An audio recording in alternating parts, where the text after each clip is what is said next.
आप सभी को मेरा प्यार भरा नमस्कार। पैडल अप के इस यूट्यूब चैनल पर आप सभी का स्वागत है। मुझे उम्मीद है कि आप सभी की तैयारी बहुत ही बेहतरीन चल रही होगी और इन सारे प्रैक्टिस सेशन से जो आपको प्रोवाइड कराए जा रहे हैं उनकी मदद से आप काफ़ी अच्छे अपने कॉन्सेप्ट की क्लियरिटी को और भी बेहतर कर रहे होंगे। उसी कड़ी में आज की हमारी ये वीडियो है जिसमें हम मेनली टीचिंग एप्टीट्यूड वाले पार्ट को कवर करते हैं और जो हमारा मेनली फोकस है वो चंडीगढ़ पीआरटी और ईएमआरएस एग्ज़ाम है। कई बच्चों की क्वेरी आ रही थी, sir PYQ question EMRS exam के कवर करा दीजिए। तो आपको बता दूं कि ईएमआरएस एग्ज़ाम का अभी तक कोई ऐसा ऑफिशियल पीवाईक्यू सेट हमारे पास या किसी और के पास भी प्रोवाइड नहीं है जिसके बेस पर आपको पीवाईक्यू क्वेश्चन कराए जाएँ, क्योंकि ये एग्ज़ाम ही फर्स्ट टाइम हो रहा है। तो जितने भी जो टीचिंग एप्टीट्यूड पार्ट से रिलेटेड आपको क्वेश्चन प्रोवाइड कराए जा रहे हैं वो ऑलरेडी किसी ना किसी एग्ज़ाम में आ चुके हैं, है ना। उनके बेस पे ही क्वेश्चन बनाए जा रहे हैं और कुछ क्वेश्चन वही सेम पीवाईक्यू के लाए गए हैं जो किसी जैसे आपका एनवीएस हो गया, केवीएस हो गया, इनमें आए हुए हैं।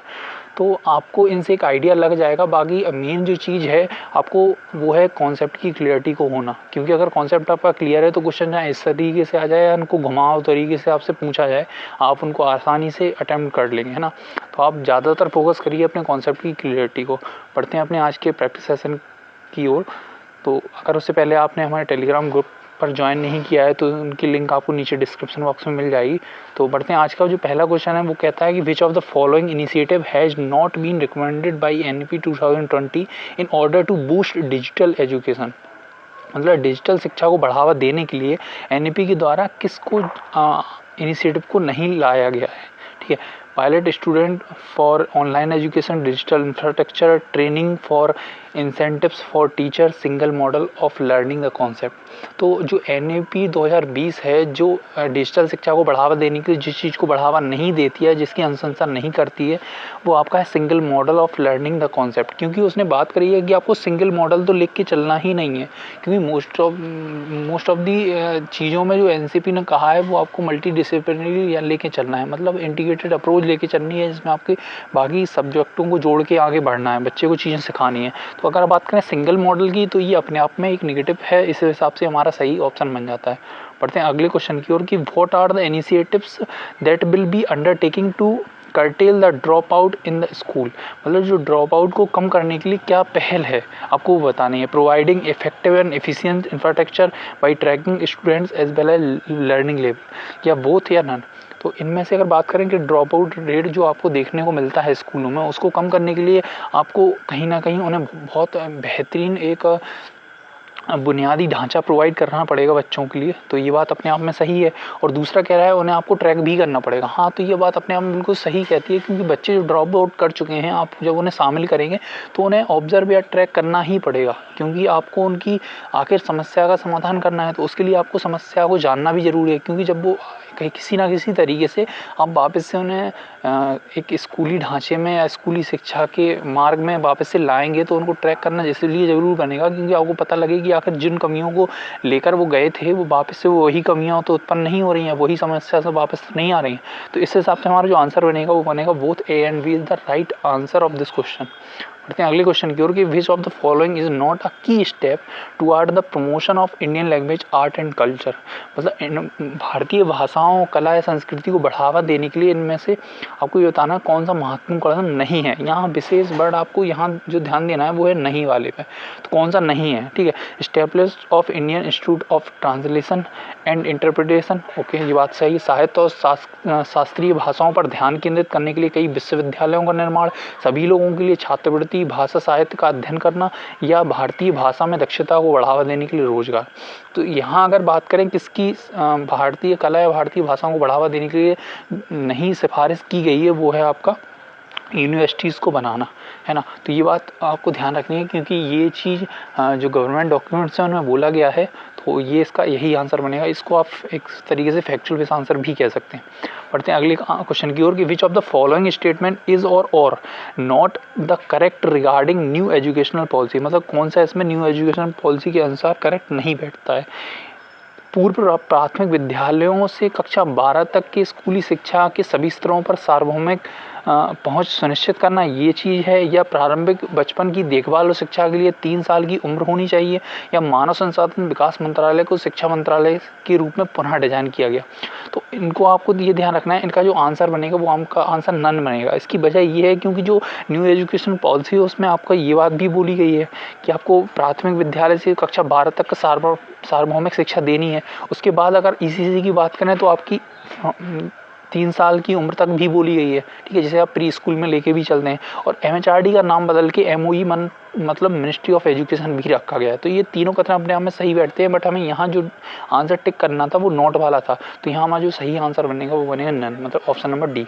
बढ़ते हैं अगले क्वेश्चन की ओर। The purpose of the continuous professional development program for teachers in NEP 2020 is, मतलब टीचर के कहीं ना कहीं विकास के लिए उनके कौन से कार्यक्रम का उद्देश्य क्या है। To improve the financial condition of schools, नहीं, हम टीचर के लिए कहीं ना कहीं प्रोग्राम लेके जा रहे हैं तो उसमें स्कूल की फाइनेंशियल कंडीशन का कोई मतलब बनता नहीं है।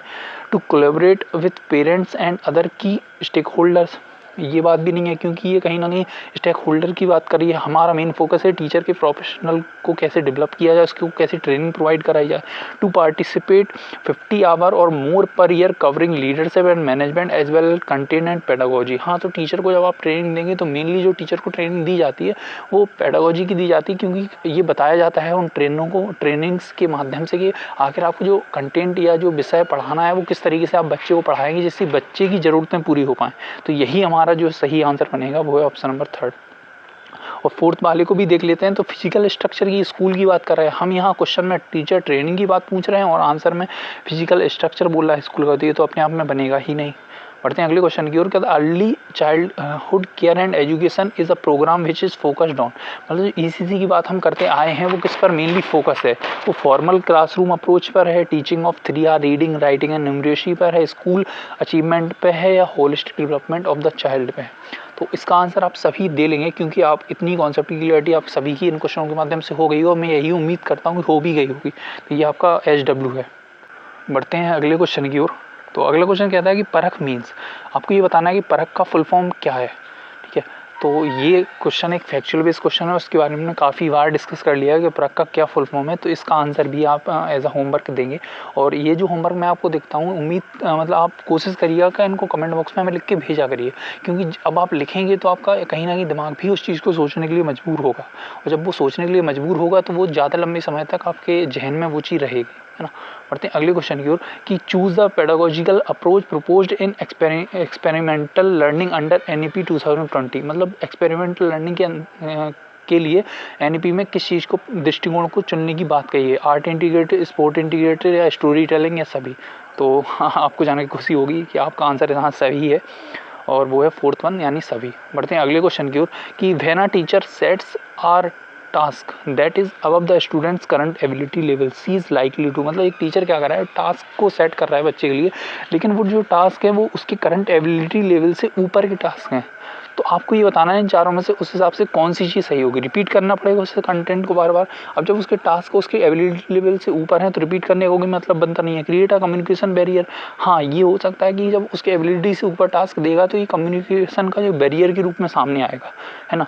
जनरेट इंटरेस्ट, तो इंटरेस्ट तो जनरेट होगा नहीं बच्चे में, क्योंकि वो टास्क जो है एबिलिटी से ऊपर है। तो इंटरेस्ट कब जनरेट होगा, जब वो कहीं ना कहीं प्रीवियस नॉलेज से और उसकी थोड़ी नॉलेज लेवल से मिलता जुलता होगा। Minimize the effect of noise, ये बात भी कहीं तो बनता नहीं है इसका। तो जो सही आंसर आएगा वो आएगा ऑप्शन नंबर बी, मतलब क्रिएट अ कम्युनिकेशन बैरियर। मतलब ये चीज़ क्या दर्शाएगी, ये कम्युनिकेशन बैरियर के तौर पे आपको देखने को सामने मिलेगी। अगला क्वेश्चन कहता है कि the correct sequence in the communication process, संचार प्रक्रिया का सही क्रम कौन सा है, तो आपको बताना है। तो सबसे पहले हमें पता है, हम संदेश भेजते हैं, मतलब हम सेंडर के रूप में काम करते हैं, तो सेंडर हो गया। सेंडर के बाद आप क्या करेंगे, चैनल तो सीधा होगा नहीं, चैनल, हाँ सेंडर क्या करता है, मैसेज भेजता है। फिर जब हम मैसेज लिख लेते हैं तो हम ये देखते हैं कि इसे किस चैनल के माध्यम से भेजा जाना चाहिए। तो उसके बाद चैनल आती है, चैनल के बाद रिसीवर आएगा। तो सेंडर आएगा, उसके बाद मैसेज आएगा, फिर चैनल आएगी, फिर रिसीवर आएगा। मतलब 4th one is the right answer of this question. बढ़ते हैं अगले क्वेश्चन की ओर। Classroom communication is the basis of, मतलब जो क्लासरूम कम्युनिकेशन है, कक्षा का जो संचार है, वो उसका आधार क्या है। सोशल आइडेंटिटी, एक्सटर्नल मतलब बाह्य निर्जीवता या बाइज्ड पैसिविटी या ग्रुप एग्रीगेशन मतलब समूह आक्रामकता। तो जो हम कक्षा संचार कराते हैं उसका मेन मोटिव क्या है, सोशल आइडेंटिटी होता है, ये हम सभी को पता है। बढ़ते हैं अगले क्वेश्चन की ओर कि communication process can be considered complete when, मतलब संचार प्रक्रिया कब पूर्ण रूप से मानी जा सकती है। तो संचार प्रक्रिया पूर्ण रूप से जब मानी जाएगी जब आपने मैसेज जो भेजा है वो रिसीवर प्राप्त कर ले, प्लस प्राप्त करने के साथ ही वो उस मैसेज को समझ पाए, तभी तो आप कम्युनिकेशन प्रोसेस को पूर्ण मानेंगे। तो हमारा जो आंसर बनेगा वो बनेगा फोर्थ। ओके, बढ़ते हैं अगले क्वेश्चन की ओर कि which of the following is not the element of communication process, मतलब इनमें से कौन सा कम्युनिकेशन प्रोसेस का एलिमेंट नहीं है। क्या वो फीडबैक है, इन्फोर्समेंट है, मीडियम है, इंटरेक्शन है। तो हमें पता है फीडबैक भी कम्युनिकेशन का एक पार्ट है, क्योंकि आप जब बातचीत करते हैं या कोई चीज़ प्रेजेंट करते हैं तो आप फीडबैक लोगों से लेते हैं, तो कम्युनिकेशन को पार्ट है। बट यहाँ रीइंफोर्समेंट ऐसा कोई पार्ट नहीं है ना।